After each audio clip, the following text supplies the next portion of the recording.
Pensé depuis la fin des années 70, après le succès de Superman le film, l'adaptation au cinéma de Batman ne devient une réalité que lorsque Tim Burton débarque avec sa vision et ses choix artistiques qui portent le film sur une nouvelle voie. Outre le choix notoirement contesté de Michael Keaton qui enflamme la presse et l'opinion pendant le tournage du film, un autre membre de son équipe est sérieusement mis en question, le compositeur Danny Elfman, qui a déjà collaboré avec Burton sur Pee-wee's Big Adventure et Beetlejuice. Tim brings me into Batman. Nobody wanted me on Batman. Of course, the studio wants somebody experienced. I've only done comedies. They'd want John Williams or somebody like John Williams to do Batman. So only Tim was there going, I think Danny is okay with this. Nobody else was. Malgré cette réticence, Elfman est invité au studio de Pinewood à Londres pour visiter les décors de Gotham City et le producteur John Peters commence à lui parler de ses plans pour la musique. He tells me his concept. It's like, we'll have Michael Jackson write the Batman theme, and Prince will do the Joker's theme, and George Michael will do the Love theme. And I go, oh really? And what'll I do? He goes, you can be the captain of the ship. C'est très important ce job, je compte sur un type de confiance. Toi, tu es mon super bras droit. I go, I don't like ships. I don't like sailing. I don't like water. Refroidi, mais tout de même inspiré par l'ambiance gothique enivrante des décors de Gotham City, le thème de Batman surgit dans l'esprit d'Elfman durant son vol de retour à Los Angeles. I got the Batman theme in my head on that flight. And so I spent the entire flight running in and out of this noisy bathroom because I have a guy sitting next to me with a tape recorder going, okay, first the rhythm is like this. And I'm doing part after part, first French horns, second French horns, trombones, and strings. In this sense, I was stuck to a tape recorder trying to make sense of about 20 times on and off, to the point where I'd come out of the bathroom and there'd be two flight attendants there and they go, are you okay? Go, yeah, I'm fine. All right, we just thought maybe you're ill. You're not ill. No, I'm fine. And back 10 minutes later, I'm back in there again. And now I go, okay, they're all getting worried. They've got like a drug addict who's going in there and just snorting every 10 minutes? What is he doing? Il n'a pas l'air heureux. Il n'utilise que la marque X. Après avoir atterri, il se hâte de rentrer chez lui et s'installe dans son studio pour tenter de déchiffrer ses notes enregistrées sur son dictaphone dans l'avion. And all I hear on the tape is this noise, because it's like these really loud bathrooms from those old 747s. And but I could hear like a little bit. Okay, just bum bum bum bum bum bum bum bum. Okay, I got the rhythm. I got my pitch. Okay, I'm hearing.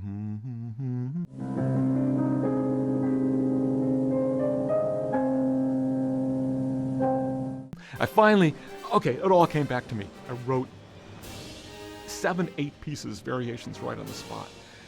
All that having been said, I said, I have a good theme. Après avoir réussi à écrire son thème de Batman, John Peters l'appelle pour l'informer que Prince a finalement signé pour écrire la musique et qu'il va devoir collaborer avec la star de la pop s'il veut rester sur le film. I was screwed at this point, and I spent many sleepless nights. And I knew my collaboration was with a director and not with another musician. I also knew that I would do all the work and Prince would get all the credit, meaning that I would essentially be the orchestrator. He would come up with the tunes. And I tried to remember the center of my entire belief system about everything, which is still, fuck them all. And I said, I'm not going to do it. I quit. And I had to let Prince go off and write a score. And he did. And where is the Batman? And I spent a month beating myself up, thinking I just totally fucked my career. I mean, I'm going to be one of those guys that did 10 movies and never did another. And they'll go, what happened to him? And they said, because he passed up the biggest fucking movie of the year and was stupid enough to walk away from it. And they're right. It was the dumbest thing I've ever done. How could I be so stupid? Mais Tim Burton ne l'entend pas de cette oreille. Et après un mois de calvaire pour Elfman, il réussit à convaincre John Peters de redonner une chance au compositeur. Ils se retrouvent tous les trois dans le studio d'Elfman et Burton lui conseille de jouer le thème de Batman pour convaincre John Peters qu'ils sont sur la bonne voie. He was at my studio with Tim, and I was like playing one piece and then another when he wasn't sold, and Tim says, play the march, play the march, play the march.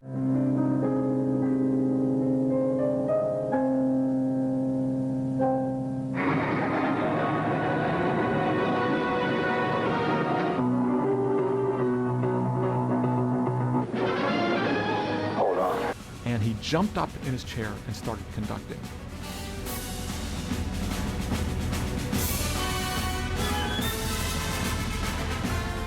With the Batman theme, I just looked for something that had the components that could be mysterious, that can be dark, that could also get fun, and can also have a driving heroism too, always keeping that dark side to it.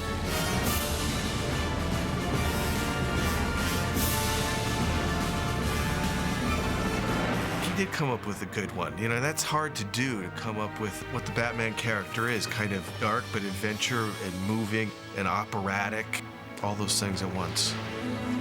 I wasn't trying to come up with something that people would remember so much as something that fit the footage. You know, I always just think of what plays this footage, and I needed something heroic and simple.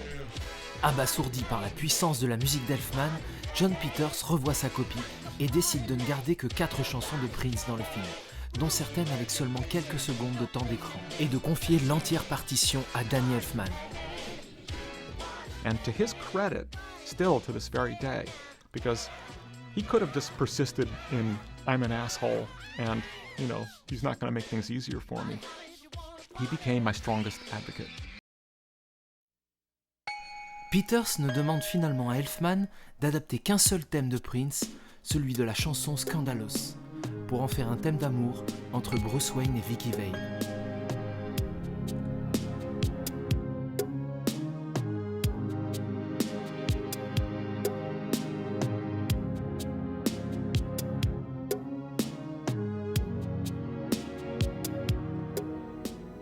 Pourquoi tu ne me laisses pas entrer? Pourquoi? Tu es déjà entré.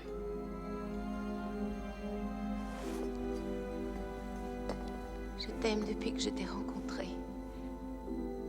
Mais je ne sais pas trop quoi penser de tout ça. Vraiment, je ne sais pas. Écoute, il m'arrive aussi de ne pas très bien savoir. Et c'est quelque chose que je dois faire. Pourquoi? Pour le Joker, Elfman compose une valse délirante qui calque les chorégraphies aliénées de Jack Nicholson.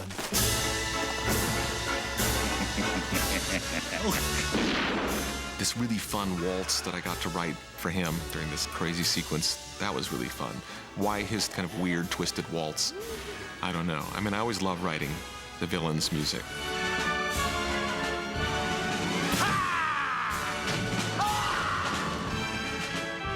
The Joker was just fun. Most of the work of Batman was, you know, establishing the tone of the movie and Gotham and everything else. Let's go.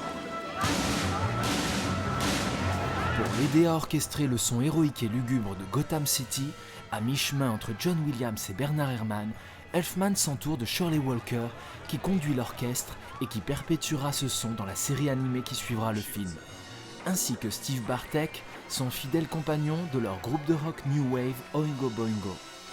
I did what I always do with Danny. I was his orchestrator and responsible for making sure what he thought he was writing was what we got out of the orchestra.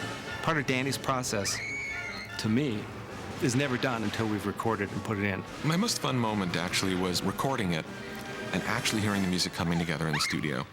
And then there was a point where John Peters started like picking up his cell phone, turning it on, holding it up to the speakers, and he'd be having people back home in LA say, check this out, listen to this. And I remember him coming up and saying, Danny, we're going to do a separate soundtrack album for just the score. I figured this is producer, hot air. And he did. La sortie quasi simultanée de 2 albums apporte une certaine confusion chez les disquaires et le public qui pensent que Prince a composé la musique du film, un problème soulevé par la presse à l'époque. Prince wrote the Batman score, true and false. Prince contributed some songs. Elfman wrote the remaining 75 minutes of music. Now there are 2 soundtrack albums.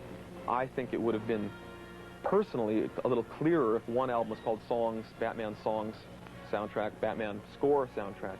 And I think that's the reason why it's so confusing. A confusion of terminology between the words soundtrack and score has left the impression with some that Prince scored Batman, even though his so-called soundtrack album is just a collection of songs about characters in Batman, and only snippets from 2 of the songs are actually in the picture. Does it not just frustrate you a little bit when people have, there are people walking around with the impression that Prince did the score to Batman? Oh yeah, I know. That was aggravating before the movie came out. And it got aggravating, even though I knew he would get lots of publicity, and that's natural, he should. He's a big star, and to get involved in a film this way is very unusual. Usually, if they have a couple of songs in a film, they'll be different artists. So even just to have more than one song by the same artist and a major artist is very unusual. So it's inevitable, and especially with somebody like Prince, that would get lots of publicity. And I didn't care about that. Publicity, in that sense, I don't care one way or another, but when I want to get credit, Then when he started getting credit for my work, I said, whoa, wait a minute, that's one step too far. Malgré la confusion, le succès du film et sa persévérance à avoir écrit une musique brillante et distincte de celle de Prince braquent les projecteurs sur Danny Elfman et le transforment en star de la musique de film du jour au lendemain. I don't understand what makes Batman popular. I didn't expect Batman to do really well when I was working on it. My balloons. These things always surprise me. To me, they're movies, they're fun, they're interesting. But what makes them a cultural phenomenon, I haven't a clue.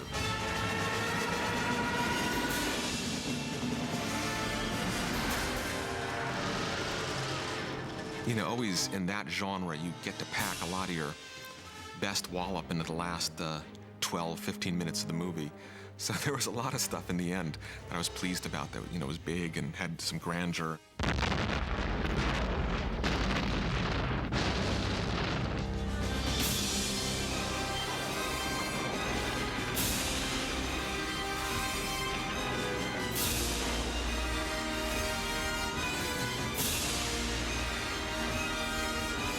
It was like a level of intensity that I never could have comprehended in my life.